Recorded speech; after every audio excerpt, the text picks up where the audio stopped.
Good morning to all. In this video, we start exercise 13.4 part 2. Part 2 क्यों? क्योंकि जो question 1 to 5 थे वो हम लोग पार्ट 1 में डिस्कस कर चुके हैं. आई होप कि आपको अब तक फॉर्मूलाज अच्छे से लर्न हो गए होंगे, और अगर ना भी हुए हैं तो आपका पहला काम है फॉर्मूला लर्न करना.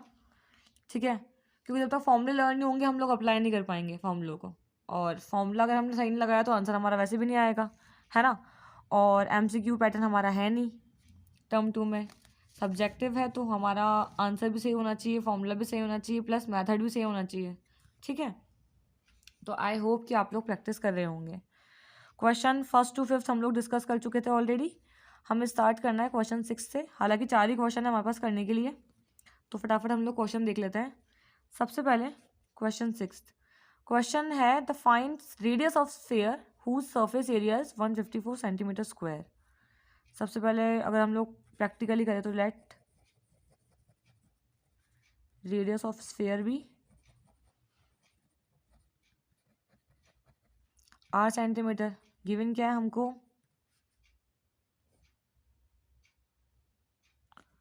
Not CS, it's TSA 4 pi r square. और किसकी इक्वल दे रखा है ये हमको? 154 के. निकालना क्या है हमको? r.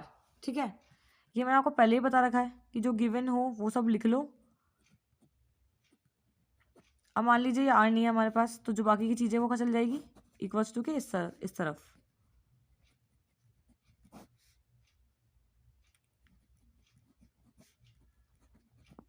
ठीक है, ये हो गया. अब क्या करेंगे हम लोग?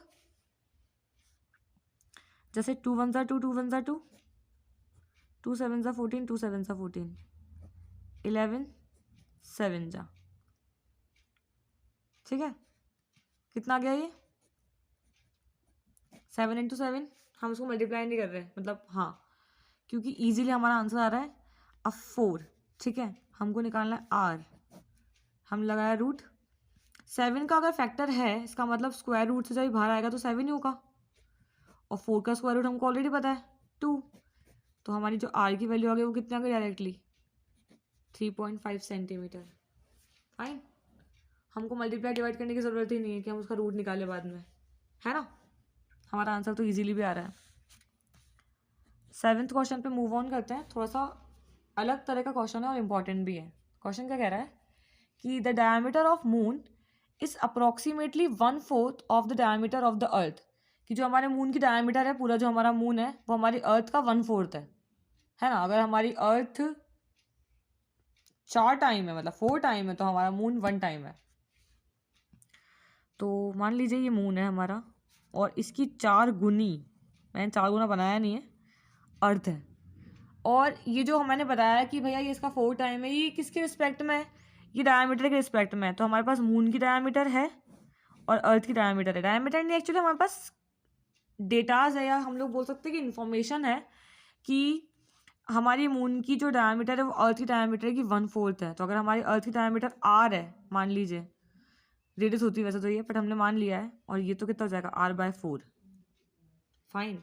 और जब इसका आप वो निकालोगे रेडियस, तो वो और आधा हो जाएगा, क्योंकि डायमीटर का आधा कितना होता है? रेडियस होता है. ठीक है, तो हम लोग पता क्या करेंगे यहाँ पे? हम लोग डायमीटर को इसकी r मानते, है ना, तो रेडियस हो जाती है r/2.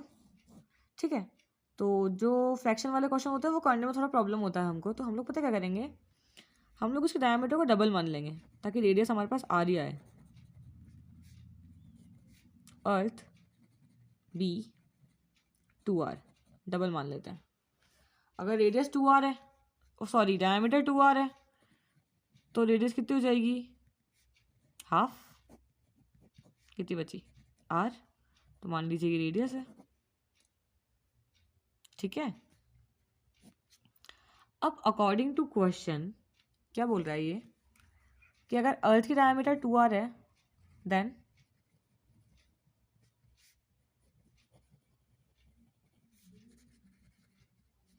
Diameter of moon equals to, भाई डायमीटर का 4 टाइम, तो ये कितना आ रहा है? और जब मून की डायमीटर r/2 है तो मून की रेडियस कितनी हो जाएगी?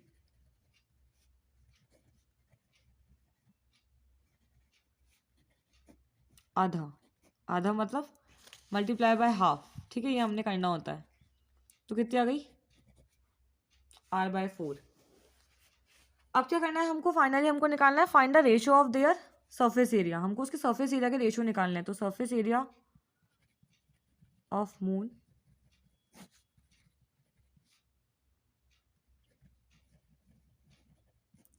सरफेस एरिया ऑफ अर्थ, तो अगर हम ऐसे देखें तो 4 पाई, मून का कितना रेडियस है और इसका कितना है r, तो 4 पाई से 4 पाई कैंसिल, ठीक है, कितना बचा हमारे पास,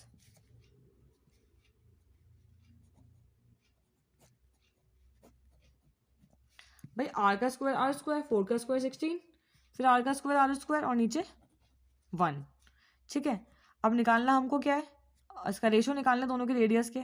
तो ये 1 2 3 4 4 रेशियो हमारे पास जब ऐसे होते तो हम लोग क्या करते हैं, फर्स्ट 2 तो एज इट इज, और जो नेक्स्ट 2 है वो हम लोग रेसिप्रोकेट कर देते हैं, लाइक r स्क्वायर अपॉन 1 का 1 upon r square.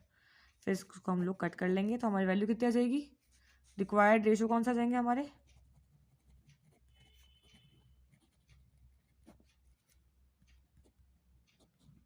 1:16।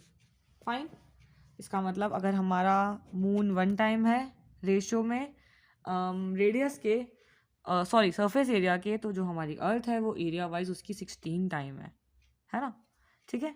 Now question number 8, एक हेमिस्फेरिकल बोल है, इज मेड ऑफ स्टील, किसका बना हुआ है वो, स्टील का। 0.25 थिकनेस है उसकी, लाइक यू नो जो मोटाई होती है ना, ये हमारी है 0.25 सेंटीमीटर अकॉर्डिंग टू क्वेश्चन। और इनर रेडियस जो हमारी है बोल की वो है 5, इनर रेडियस मतलब अंदर वाली जिसके अंदर थिकनेस इंक्लूड नहीं है, वो 5 सेंटीमीटर है ना, रेडियस दे रखी डायरेक्टली। तो बोल रहा है find the outer curve surface area. तो अगर हमें आउटर कर्व सरफेस एरिया निकालना है तो हमको आउटर रेडियस भी चाहिए होगी, ठीक है। तो एक छोटा सा काम करना है इसके अंदर, आपको गिवन है छोटी वाली radius that is inner 5 centimetre, thickness given है आपको, ठीक है, थिकनेस कितनी हो गई 0.25, एंड तो आउटर रेडियस कितनी हो जाएगी भाई, ये रेडियस और ये थिकनेस, ये पूरी मिला के हमारी हो जाएगी आउटर रेडियस, क्लियर है।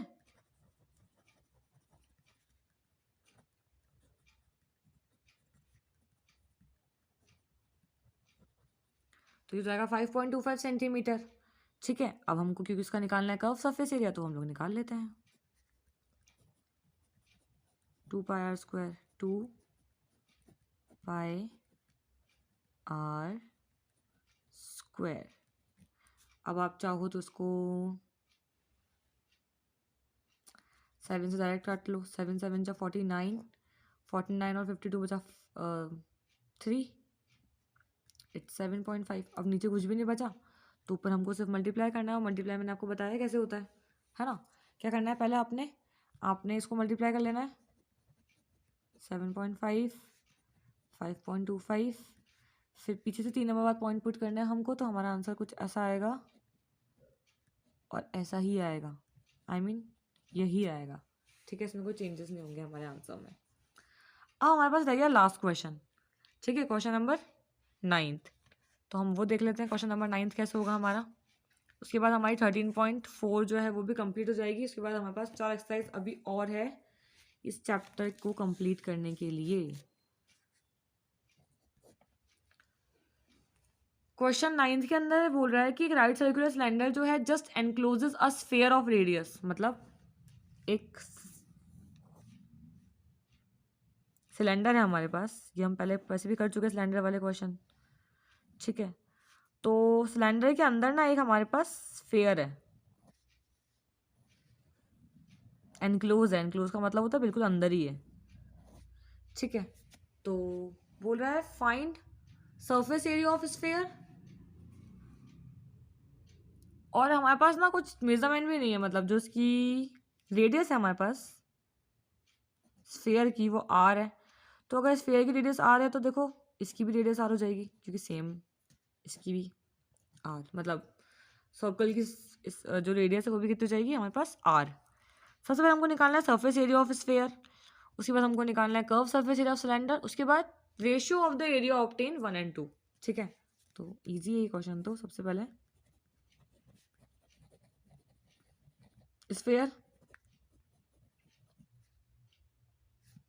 4πr², तो फॉर्मूला होता है। अब अगर मुझे r को स्मॉल r पुट भी करना पड़े तो व्हाट्स अ बिग डील, ये हमारे पास फॉर्मूला हो जाएगा 4πr², ठीक है। अब सेकंड क्वेश्चन में हमको निकालना है कर्व सरफेस एरिया सिलेंडर का, जो कि होता है 2πrh। अब चलो ऐसे कर लेते हैं कि अगर इसकी रेडियस r है तो यहाँ से यहाँ तक भी कितना हुआ, ये r ही हुआ, क्योंकि ये क्या है हमारा रेडियस ही है। यहाँ से भी रेडियस और यहाँ से भी रेडियस, तो सिलेंडर की पूरी हाइट कितनी हो गई, r + r 2r। तो जो हमारा h है वो कितना हो जाएगा 2r। बस हमको ये और चीज़ पुट करनी है एक्स्ट्रा, बाकी जो r है वो तो r ही है। तो 2πrh, तो ये कितना आ रहा है हमारे पास, इसका क्या बोलते हैं इसको, curve surface area of cylinder 4πr², ठीक है। और अगर इन दोनों का रेशियो पूछा है तो मैंने क्या बताया आपको कि रेशियो लिखते कैसे हो आप, कि भाई सरफेस एरिया ऑफ स्फीयर और curve surface area of cylinder, ठीक है, आराम से आ जाएगा। दोनों सेम ही है इस केस के अंदर। ये भी हमारा 4πr² है और ये भी हमारा 4πr² है। ये कट गया, ये आया हमारे पास 1:1, क्योंकि पूरे 1 टाइम कट गया, ठीक है। तो इस वाले उससे जो हमारा एरिया ऑब्टेन हुआ हमको वो हमारा कितना है, सॉरी जो रेशियो ऑब्टेन हुआ हमको वो हमारा कितना है 1:1, ठीक है। अब हमारी जो 13.4 थी वो पूरी खत्म हो चुकी है। इसका PDF मैं आपको हैंड टू हैंड प्रोवाइड करवा दूंगी जैसे ही वीडियो अपलोड होगा। एंड आपको फॉर्मूला लर्न करना है, मैं बार बार बोल रही हूँ, प्रैक्टिस करनी है और होमवर्क टाइम पे कंप्लीट करना है, ठीक है। Thank you, have a good day.